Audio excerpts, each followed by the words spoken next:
Hi, I'm Dong Dantes and welcome to GMAnetwork.com.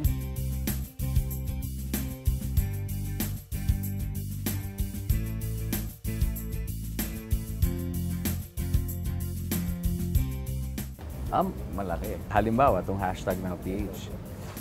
Kung hindi rin naman nangyari yung ganito karaming mga issues about it, hindi nangyari yung Yolanda, siguro hindi rin ako magiging ganito ka-active in it.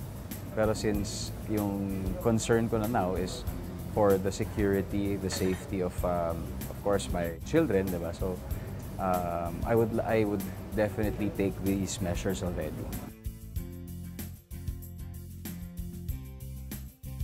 Mas marami kaming galing ng time for bonding.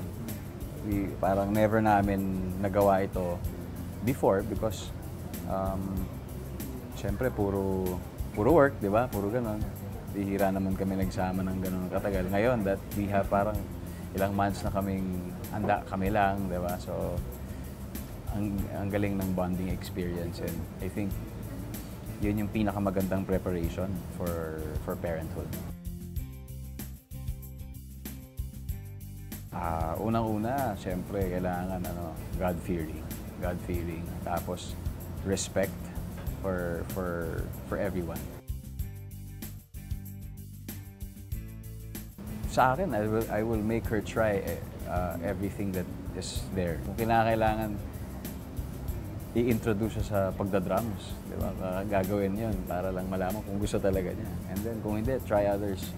Pero yung support ko namin, of course, will be there 100% para sa development niya. Dati kasi sinasabi ko na kinakailangan munang matapos yung pag-aaral, di ba, bago gawin yan. Pero ngayon, may mga paraan na ngayon and how we can do things. Like ako, I was a working student while nasa TV, di ba, nasa movies. And right now, there are mga open universities, gano'n. Although, mas i-encourage ko muna sa ngayon to finish yung studies. Basta mahalaga, gusto ko masaya sa ginagawa niya.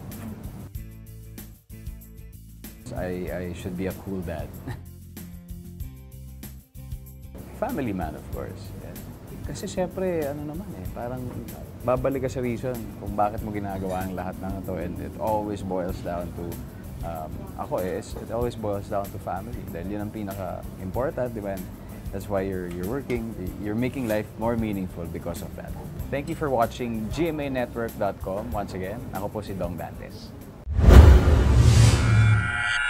Thank you for watching, Kapuso. Click here for more videos. Don't forget to subscribe.